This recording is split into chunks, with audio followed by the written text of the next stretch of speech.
Dan ini merupakan tongkat asli Nabi Musa yang memiliki mukjizat, yaitu merubah tongkat menjadi ular. Ini pasti enak banget sih, lihat deh. Oh, wow. Wow. Setuju. Wow. Wow.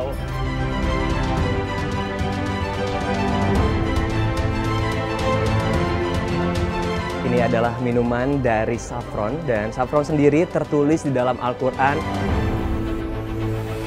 Saudaraku, selain di dalam Al-Quran, Rasulullah SAW juga bersabda, dihalalkan bagi kami dua jenis bangkai. Yang satu adalah bangkai belalang, yang satu adalah bangkai ikan. Masya Allah.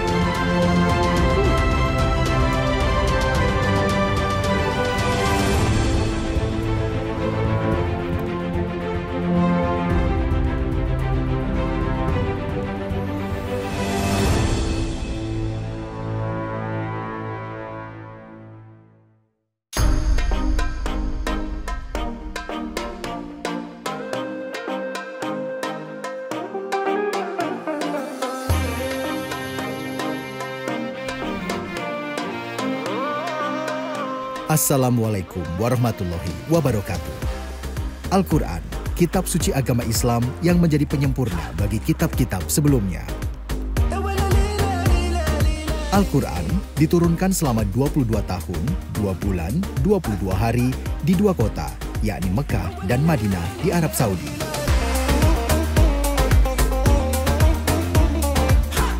Saudara, Al-Quran adalah wahyu Allah yang diturunkan kepada Nabi Muhammad SAW yang berisi 114 surah. Dalam Al-Quran diceritakan berbagai macam kisah. Saya Andrian Septa, ikuti penelusuran saya di Jejak Al-Quran.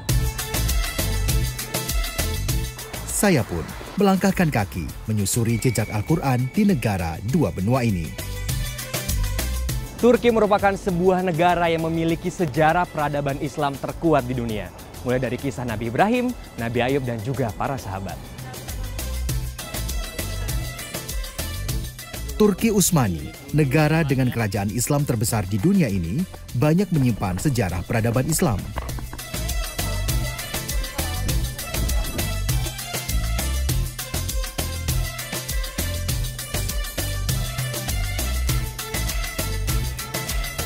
Dan ini adalah Topkapı Palace atau Istana Topkapı yang berada di kota Istanbul, Turki.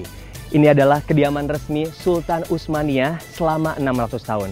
Dan di dalam kita akan melihat jejak-jejak peninggalan Nabi dan juga Rasul.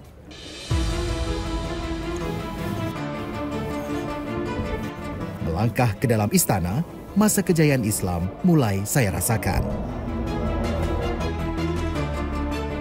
Dan semakin masuk ke dalam istana, Masya Allah, saya benar-benar takjub melihat lebih dekat peninggalan Nabi dan Rasul.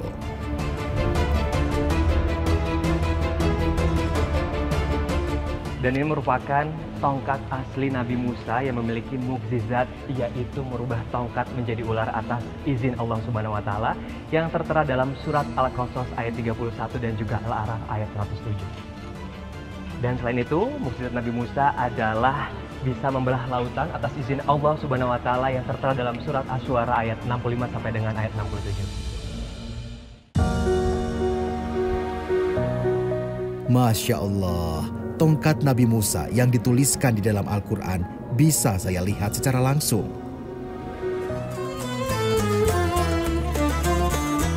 Selain tongkat Nabi Musa, tersimpan juga pedang Nabi Daud alaihissalam di istana ini.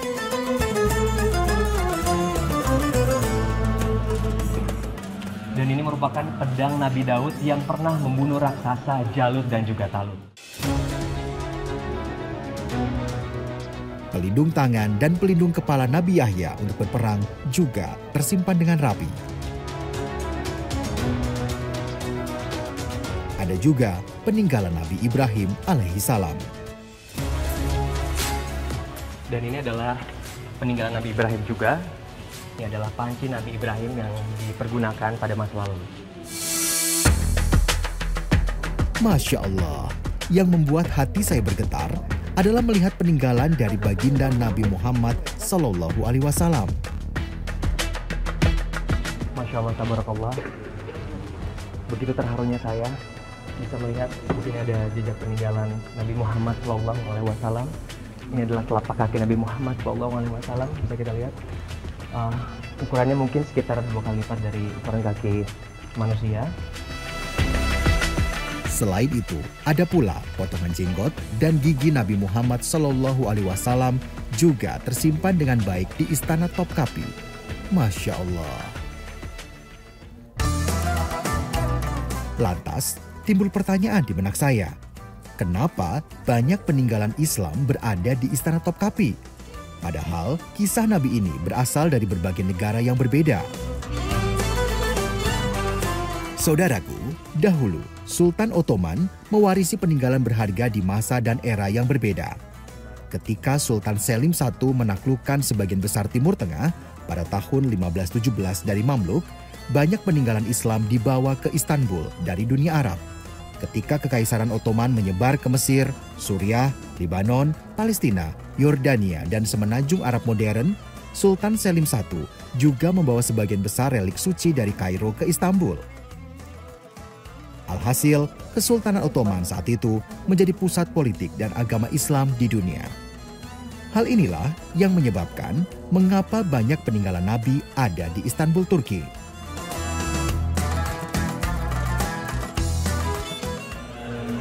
Masya Allah, ini adalah Al-Quran pertama yang dibentuk dalam bentuk buku oleh para sahabat Nabi pada zaman Utsman bin Affan.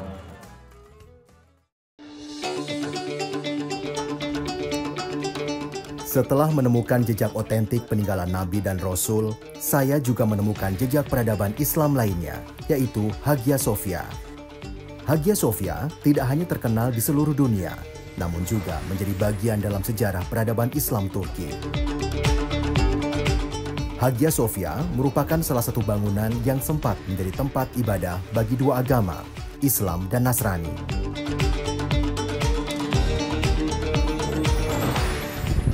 Ini adalah Old Town-nya kota Istanbul, Turki. Di sebelah sana ada Blue Mosque dan di sebelah kanan saya ada Hagia Sophia.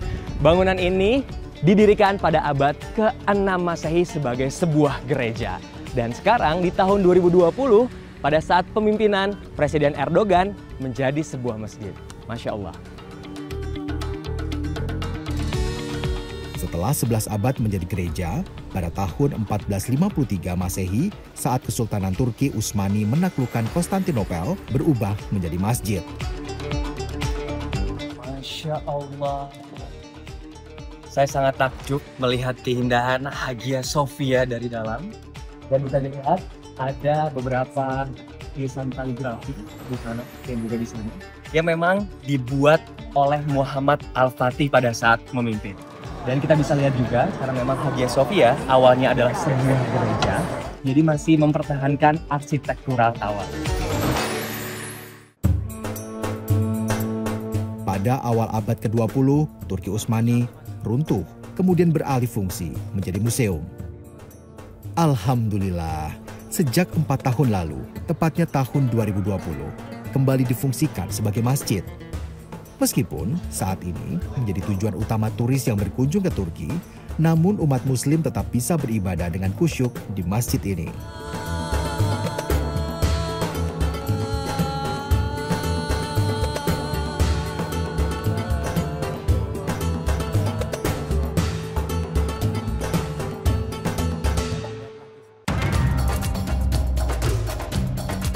Tak hanya menyimpan sejarah dan peradaban Islam, namun Turki juga menyimpan kuliner khasnya. Mensyukuri nikmat Allah Subhanahu wa Ta'ala bisa dengan beragam cara. Salah satunya melalui makanan yang halal. Turki sendiri menjadi surganya bagi para pecinta kuliner. Kebab, baklava, dan kunafa merupakan kuliner khas negeri Erdogan yang wajib dicoba. Saat berada di Istanbul, saya mencoba kuliner dari resto yang dimasak langsung oleh chef kelas dunia. Ini dia, Chef Burak.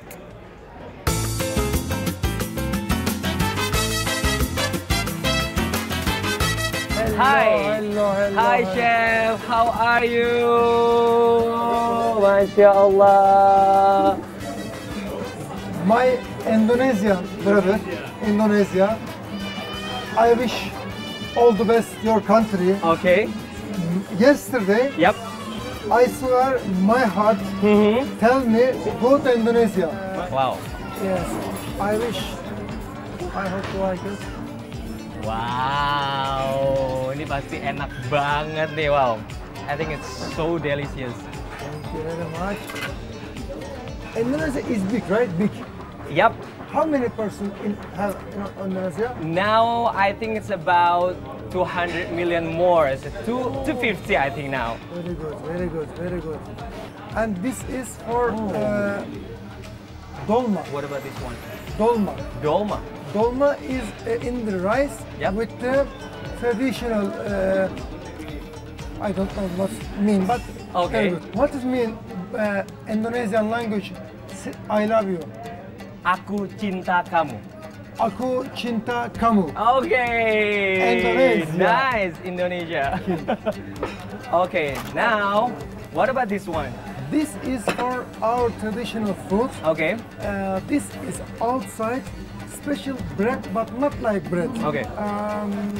Slim bread, Slim. bread, and inside have it.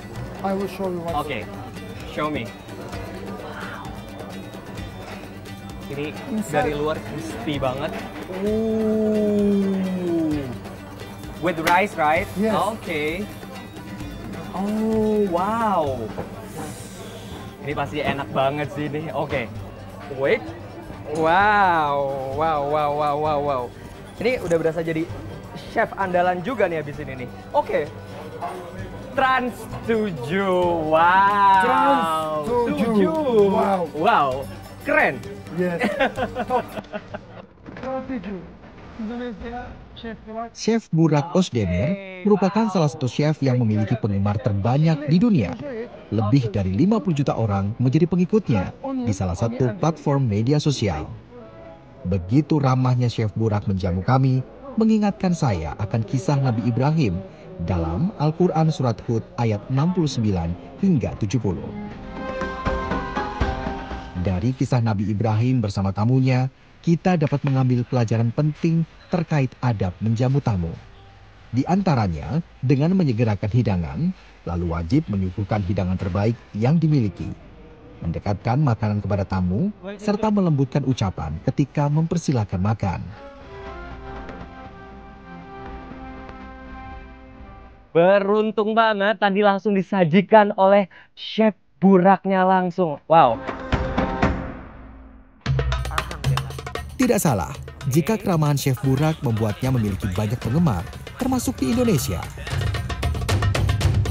Masya Allah, tabarakallah. Dan sesuai dengan Quran Surat Al-Baqarah ayat 168 dan juga Surat An-Nahl ayat 114, Allah Subhanahu wa Ta'ala memerintahkan kita untuk memakan makanan yang halal dan lagi juga baik, dan tentunya bergizi untuk badan kita. Sekarang kita cobain ya. Masya Allah. Saudaraku, mengkonsumsi makanan yang halal merupakan bagian penting dalam menjalankan perintah Allah Subhanahu wa Ta'ala. Dengan mengkonsumsi makanan yang halal, insya Allah tubuh akan tetap sehat dan berkah. Oke, sekarang kita akan cobain ini. Namanya Sarma Kaburga. Wow, sambil dikit-dikit dulu ya. Oke. Lihat deh. Kulitnya crispy di luar, tapi bagian dalamnya empuk banget. Bismillahirrahmanirrahim. Delicious. Ini beneran enak. Bukan cuma populer aja nih chef, tapi emang makanannya semuanya enak. Masya Allah. Daging merupakan menu kesukaan Rasulullah Shallallahu Alaihi Wasallam, dan daging kambing bagian paha merupakan daging yang menjadi favorit Nabi. Oke. This is Yes. from our also traditional. Traditional. Yes. Yep. Oh, cheese. Oh, melted. Oke. Wah. Ini pasti enak banget sih, lihat deh. Ini cheese-nya itu bener-bener melted. Oke. Ini bakal enak banget. Masya Allah. Nikmat mana lagi yang kau dustakan? Ini ada dalam surat Ar-Rahman ayat 20. Kita cobain dessertnya. Kejunya. Ini melted banget. Beneran enak sih ini. Masya Allah. Dan di atasnya juga ada kacang pistachio. Wow. Harus banget kesini sih. Harus banget kesini yang belum pernah cobain ke Turki. Langsung aja cobain kesini. Ini bener-bener nagih sih. Selain menu utama, hidangan penutup ini juga jadi favorit. Ya, kunafa. Makanan khas Timur Tengah ini memiliki kombinasi tekstur yang beragam dan rasa yang manis. Masya Allah.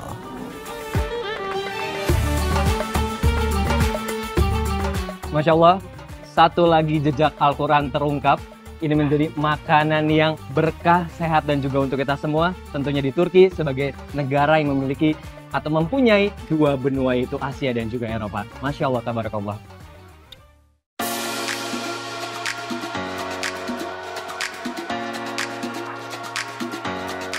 Kalau tadi sudah mencicipi masakan lezat dengan bumbu rempah-rempah khas Turki, kini saatnya saya menuju ke pasar yang khusus menjual rempah-rempah.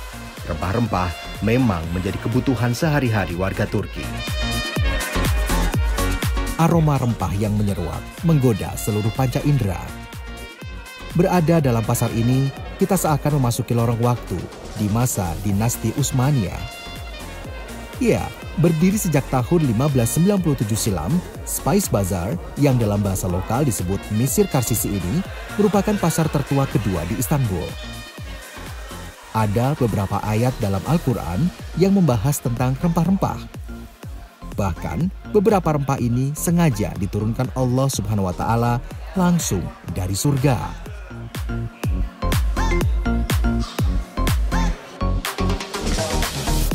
Ini adalah Spice Bazaar yang berada di distrik Eminönü, kota Istanbul, Turki. Pasar ini menjual berbagai macam rempah-rempah dan juga bumbu-bumbu. Salah satunya itu. Halo, assalamualaikum. Waalaikumsalam. We try our special. Wow, specialty? Yes. Ginger? Yes. Right? Good eucalyptus. Dan ini adalah jahe yang bagus banget untuk kesehatan. Jahe sendiri tertulis di dalam Al-Quran, di dalam surat Al-Insan ayat 17. Yang artinya adalah, di dalam surga mereka akan diberikan minuman yang campurannya adalah jahe.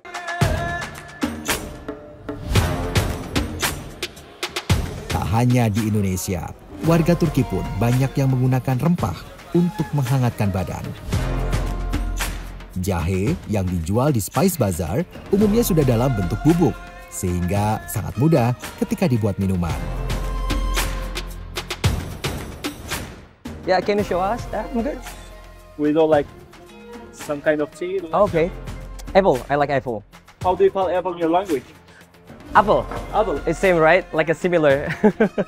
So we have like this kind of tea, and we put like only hot water. Okay. Okay. Very simple. Yes. So easy, right? Right. It's very healthy. Ini sangat sehat banget yang pastinya untuk tubuh kita. Selain jahe, banyak rempah-rempah lain yang dijual di sini, termasuk saffron, salah satu rempah termahal di dunia. Kalau tadi kita sudah minum jahe yang begitu sehat untuk badan kita, dan sekarang ini adalah saffron yang bermanfaat juga untuk tubuh. Can you show me how to make a drink? Saffron. Yeah. Saffron, like this. Okay. You put it when you do like tea or something. Okay. You put very small amounts in your hot tea. Yep. I mean hot water, Right. and you break it, Okay. and then you leave it just 2-3 minutes. Okay. Yes, it's gonna give you 2-3 minutes. more dark colors. Ini adalah minuman dari saffron, dan ini bagus sekali untuk antioksidan, antiinflamasi, dan juga meningkatkan mood. Saffron berasal dari bunga Crocus sativus. Bunga ini memiliki senyawa aktif seperti krosetin dan krosin yang mampu mengobati berbagai jenis penyakit termasuk kanker.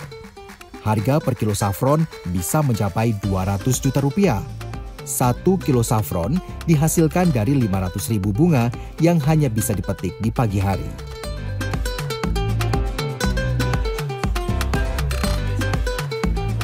Thank you, sir. You're welcome. Have a nice day. Assalamualaikum. Waalaikumsalam. Masya Allah, satu lagi jejak Al-Quran terungkap di salah satu negara yang pernah menjadi kerajaan terbesar umat Islam di dunia, yaitu Turki. Saya pun tertarik untuk mengetahui lebih lanjut mengapa Allah Subhanahu wa Ta'ala menurunkan banyak makanan surga ke bumi. Saya pun bertanya pada sahabat saya, Sayyid Abu Bakar Jindan, yang sedang berada di Yaman.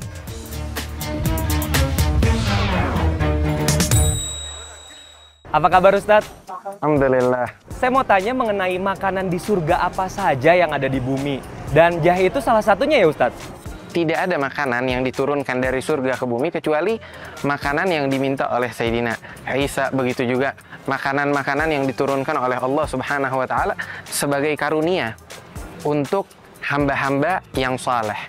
Tapi kebanyakan makanan mungkin yang dimaksud oleh teman-teman yang bukan yang diturunkan dari surga, akan tetapi makanan tersebut ada di bumi dan nanti di surga makanan tersebut pun juga ada. Ada beberapa yang disebutkan oleh ahli tafsir, salah satunya adalah al-asal, yaitu adalah madu, sebagaimana yang disebutkan oleh Allah Subhanahu wa Ta'ala di Al-Quran, dan juga daging-dagingan, buah-buahan, kurma.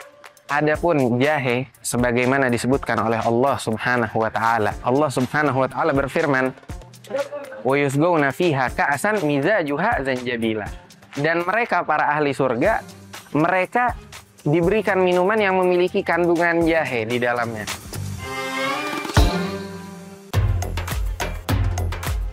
Saudaraku, selain di dalam Al-Quran, Rasulullah SAW juga bersabda, dihalalkan bagi kami dua jenis bangkai. Yang satu adalah bangkai belalang, yang satu adalah bangkai ikan.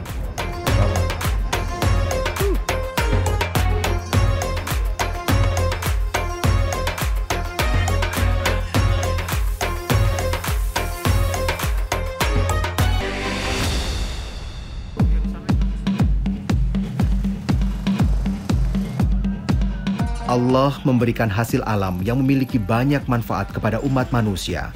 Tak hanya hasil alam di darat, hasil alam di laut pun banyak yang bisa dimanfaatkan. Dianugerahi dengan kecantikan dan hasil alamnya, membuat warga Istanbul, Turki selalu bersyukur atas nikmat Allah Subhanahu wa Ta'ala. Jembatan Galata yang menghubungkan kota Istanbul dan kota tua Eminönü ini menjadi lokasi warga Turki untuk mensyukuri nikmat Allah. Salah satunya dengan memancing ikan. Yavaş yavaş. Dokunma. Oraya dokunma. Şöyle çek. Oke. Yavaş yavaş yavaş. Nah, saudaraku, sekarang saya mencoba untuk mengikuti kebiasaan warga Turki ini di jembatan Eminönü, kota Istanbul, yaitu memancing. Ini udah lama banget nggak mancing juga nih. Ini kayaknya langsung dapet ikan. Memancing ikan membuat kita belajar akan kesabaran. Umpan biasanya tidak langsung disambar oleh ikan. Disitulah kesabaran kita diuji. Tahukah saudara, memancing pun ada doanya. Hal ini tertuang dalam Al-Quran Surat Fatir ayat 3. Doa memancing ikan ini dinukilkan dari doa Nabi Sulaiman ketika menginginkan kerajaan dan doa yang sesuai ajaran Nabi Muhammad SAW yang memohon kesuksesan yang disertai keberuntungan dan rahmat. Allah Subhanahu wa Ta'ala pasti akan mengabulkan doa hambanya yang bersungguh-sungguh dengan berserah diri.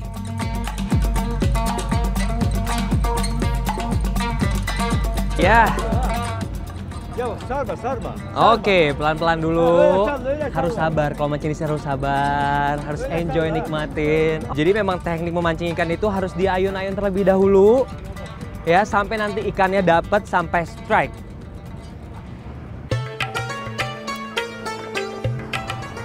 Ismedin, salah satu pemancing yang saya temui. Baginya, memancing bukan hanya sekedar hobi, tetapi menjadi jalannya mencari rizki, lauk pauk untuk keluarga. Udah berapa lama punya hobi mancing seperti sekarang? Kaç liralık? Kaç liralık? Şimdi balık şu anda 100 lira falan. Nah, Kalau ikannya sendiri tuh biasanya untuk apa? Dimakan atau dijual? Balıklar ne için genelde abi? Yemek yiyorsunuz. Yemek için. Yemek. Yemek için. Selain Ismedin, warga Istanbul lainnya menjadikan memancing sebagai kegiatan yang positif untuk mengisi waktu luang. Jadi di sepanjang jembatan ini tuh banyak banget pemancing, bisa dilihat. Tadi saya sempat tanya-tanya sebentar juga ya. Jadi mulai mancingnya itu bisa dari habis subuh ya, sekitar jam 7 atau jam 8 pagi di sini. Wah, ini kebiasaan unik warga Istanbul, Turki. Saya pun kembali mencoba untuk menurunkan umpan. Dan alhamdulillah, seekor ikan menyambar umpan saya. Strike. Wuh. Dapat. Oke, pelan-pelan. Bismillah. Dapat juga ikan Istrafit. Pelan-pelan. Oke, pelan-pelan. Masya Allah. Selain Istrafit dan mermus, ikan hamsi juga termasuk yang paling banyak didapatkan para pemancing. Musim dingin seperti sekarang ini membuat hasilnya lebih melimpah. Dalam Al-Quran sendiri, Allah menyebutkan tentang hasil dari lautan yang halal untuk kita konsumsi.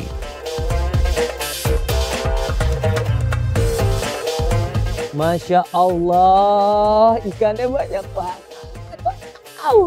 Saudaraku, berdasarkan Quran Surat An-Nahl ayat 14, Allah menundukkan lautan yang dimana di dalamnya adalah ikan yang segar ini yang bisa kita makan sehingga kita bisa bersyukur kepada Allah Subhanahu wa Ta'ala. Dari hasil laut yang sudah Allah berikan ini, patut kita syukuri. Cara mensyukurinya, kita sebagai umat manusia wajib menjaga lautan dengan bijak, bukan malah merusaknya. Saudaraku, selain di dalam Al-Quran, Rasulullah SAW juga bersabda, dihalalkan bagi kami dua jenis bangkai. Yang satu adalah bangkai belalang, yang satu adalah bangkai ikan. Masya Allah.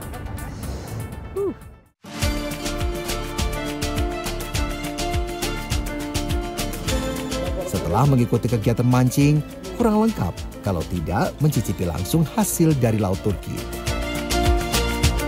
Hamsi tava atau hamsi goreng menjadi kuliner favorit masyarakat Turki. Ikan hamsi hanya dibaluri dengan tepung dan digoreng dengan disusun melingkar. Setelah ikan tersusun, baru diberi minyak dengan cara dituang menggunakan kuas. Memasaknya pun tidak membutuhkan waktu lama, dan yang unik, cara membaliknya menggunakan piring seperti ini.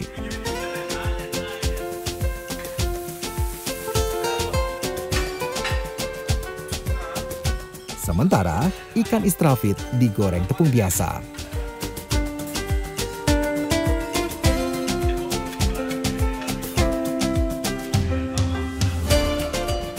Saudaraku, tadi kan udah sempat mancing ya. Ini dia hasilnya. Ini ikan Istrafit, ini ikan hamsi. Ini enak banget sih. Yuk kita makan.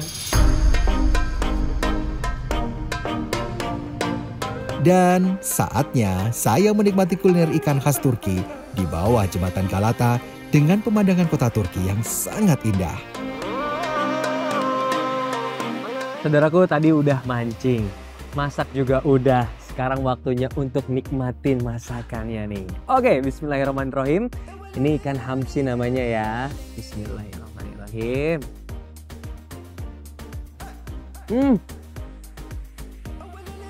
Ikannya tuh kayak nggak ada tulangnya gitu loh. Tulangnya udah empuk.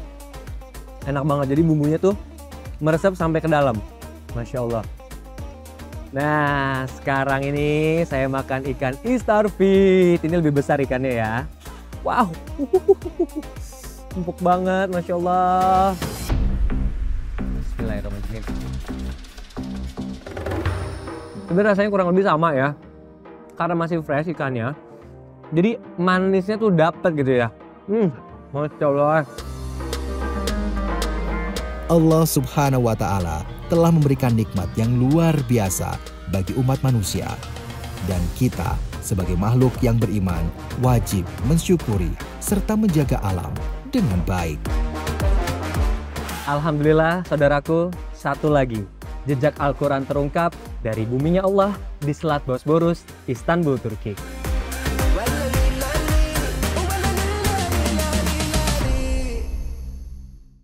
Allahu Akbar, Allahu Akbar. Oh, jadi memang khas tradisi Saudi Arabia tuh kayak gini. Ya inilah kita nikmatin aja ya, walaupun saya sebenarnya agak kagetan.